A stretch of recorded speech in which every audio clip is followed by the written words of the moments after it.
పండుగ అందరికీ కూడా మరి ఈ పర్వదినాన ఈ పవిత్ర పండుగను జరుపుకుంటున్న మా ముస్లిం సోదరులకి సోదరీమణులందరికీ కూడా హృదయపూర్వకంగా వారికి ఈద్ ముబారక్ తెలియజేస్తూ మళ్ళీ ఒకసారి మీ అందరికి కూడా పండుగ పూట వచ్చినందుకు మీ అందరికి కూడా ప్రత్యేకంగా ధన్యవాదాలు.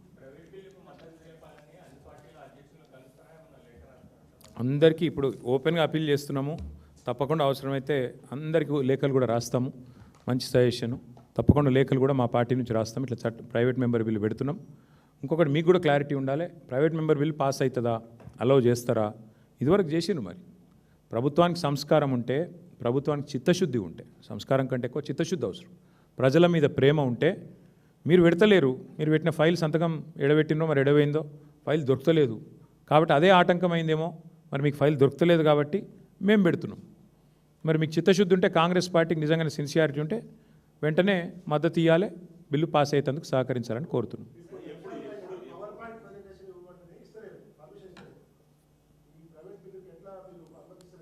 నేను ఇప్పుడే రాములు గారు మీకు ఇప్పుడే చెప్పిన, నేను నందమూరి తారక రామారావు గారు ఆనాడు ముఖ్యమంత్రిగా ఉన్నప్పుడు Bharatiya Janata party floor leader Vidyasagar Rao garu ఒక ప్రైవేట్ మెంబర్ బిల్లు పెడితే ముఖ్యమంత్రి గారే ముందుకొచ్చి తప్పకుండా పెట్టండి, మేము గవర్నమెంట్ నుంచి మద్దతు ఇస్తామని చెప్పి బిల్లు పాస్ అయింది. ఏమంటారు, బైగమి అనే యాక్ట్ మీద అప్పుడు ఆనాడు బిల్లు పెట్టారు. 1986-87 ఆ ప్రాంతంలో బిల్లు పాస్ అయింది కూడా. కాబట్టి గతంలో మన రాష్ట్రంలోనే, ఉమ్మడి రాష్ట్రంలో ఉదాహరణ ఉంది. ఇది ఎక్కడో పోవాల్సిన అవసరం లేదు. మన రాష్ట్రంలో ఈ ఉదంతం గతంలో జరిగినప్పుడు ఇప్పుడు జరగకూడదు. మేము ఆశావాదులం, కాంగ్రెస్ వాళ్ళు లెక్క నిరాశావాదులం కాదు. కాబట్టి తప్పకుండా పాస్ కావాలని, ఇంట్రడ్యూస్ కావాలని, దానికి మద్దతు ఇవ్వాలని అందరినీ మద్దతు కూడగడతాం, చూస్తాం.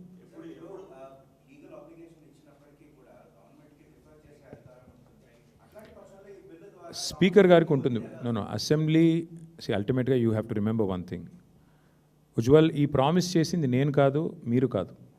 ఈ ప్రామిస్ 6 గ్యారంటీలకి మొదటి క్యాబినెట్లోనే చట్టబద్ధత కల్పిస్తామని చెప్పింది ఎవరు? రాహుల్ గాంధీ గారు. ఈరోజు జాతీయ స్థాయిలో ప్రతిపక్ష నాయకుడిగా ఉన్న రాహుల్ గాంధీ గారు మా ప్రభుత్వం ఏర్పడ్డ తర్వాత జరిగే మొట్టమొదటి క్యాబినెట్ సమావేశంలోనే నిర్ణయం తీసుకొని చట్టం తీసుకొస్తాం, అభయహస్తం చట్టం అని చెప్పారు. చెప్పిన తర్వాతే మీరు ముఖ్యమంత్రి గారు క్యాబినెట్ మీటింగ్ పెట్టుకొని ఆ ఫైలు సంతకం కూడా పెట్టారు. ఇక్కడ క్వశ్చన్ ఏంటంటే, గవర్నమెంట్ను మేము అడిగేది ఒకటే, మీ నాయకుడు ప్రామిస్ చేశారు, మీరు సంతకం పెట్టారు, తర్వాత గవర్నర్ గారు ఉభయ సభలను ఉద్దేశించి చెప్పారు. మరి అట్లాంటప్పుడు why should I doubt the sincerity of the government? Maybe file దొరకట్లేదేమో, మేబీ ఫైల్ ఎక్కడ పోయిందేమో, అందుకే మేము పెడుతున్నాం. మేము పెట్టినప్పుడు బేసిస్ ఏముంది, మద్దతు ఇవ్వచ్చు కదా, తప్పేముంది? ప్రజల తరపు మేమైనా వాళ్ళైనా పనిచేస్తుంది ప్రజల కోసం. ఇంప్లిమెంట్ చేయకపోతే డెఫినెట్గా మరి ఏం చేయాలో మేము కూడా తెలుసుకుంటాం. ఎందుకంటే 23 డిసెంబర్లో మీరు రాష్ట్ర ప్రజల్ని, శాసనసభని, శాసన మండలిని తప్పుదోవ పట్టించి ఫైల్ సంతకం అయిపోయిందని చెప్పి 26 దాకా ఫైల్ దొరకకపోతే definitely wheel explore legal remedies. లీగల్గా కూడా మాకు కూడా ఏం చేయాలో చూడాలి కదా, న్యాయ నిపుణులను అడుగుతాం. ఇట్లా మరి ప్రభుత్వం ఓపెన్గా చెప్పి మొత్తం రాష్ట్రాన్ని తప్పుదోవ పట్టించి ప్రభుత్వం సంతకం పెట్టిన తర్వాత ముఖ్యమంత్రి గారు మళ్ళీ ఇంకో చిన్న విషయం కాదు, సంతకం పెట్టి అవసరమైతే ఆర్టీఐ చట్టం కూడా ఉంది కదా, రైట్ టు ఇన్ఫర్మేషన్, దాని కింద అడుగుతాం, ఆ ఫైల్ కాపీ ఇవ్వమని అడుగుతాం.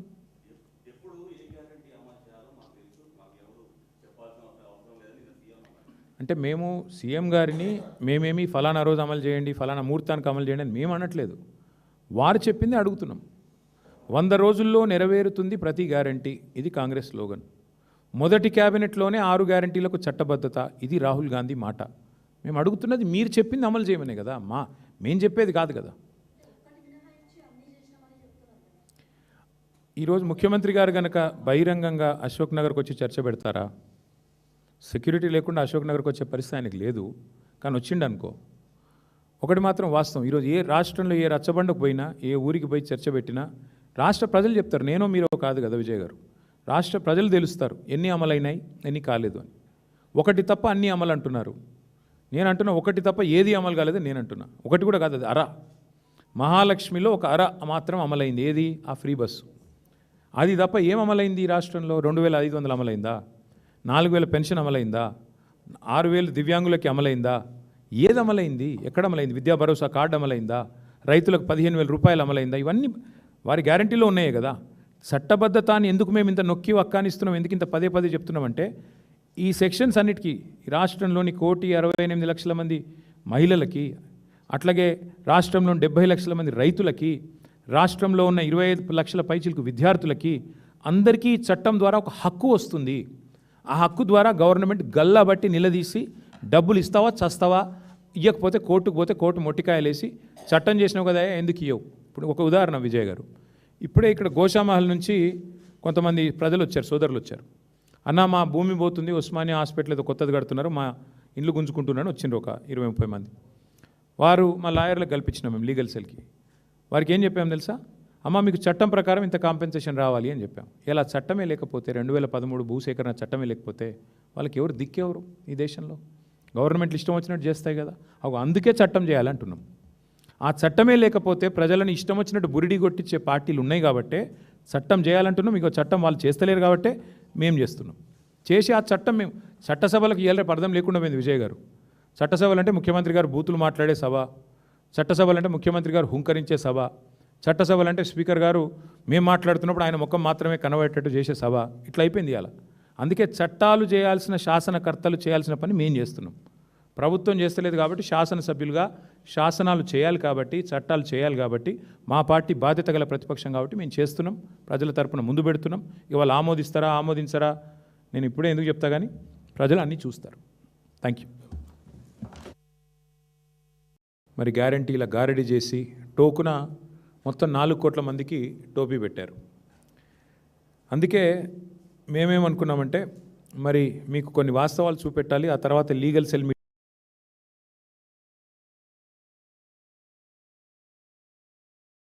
ఈరోజు మా పార్టీ యొక్క సీనియర్ నాయకులు, మా పార్టీ యొక్క న్యాయ నిపుణుల బృందం మా లీగల్ సెల్తో గత గంటన్నరగా సమావేశం చేయడం జరిగింది.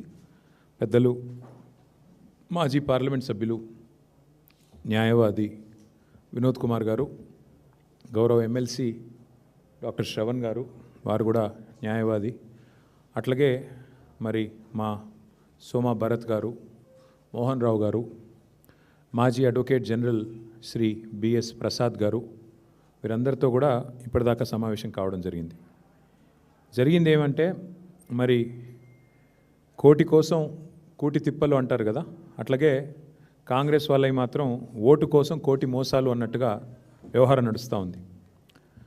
ప్రజల నుంచి ఒక ఓటు రాబట్టడానికి 6 గ్యారంటీలు, 13 డిక్లరేషన్లు, 420 హామీలు అడ్డగోలుగా ఇచ్చిన కాంగ్రెస్ పార్టీ వల వేసి ఓట్లు పట్టి ఓట్లు కొల్లగొట్టి మరి గ్యారంటీల గారడీ చేసి టోకున మొత్తం 4 కోట్ల మందికి టోపీ పెట్టారు.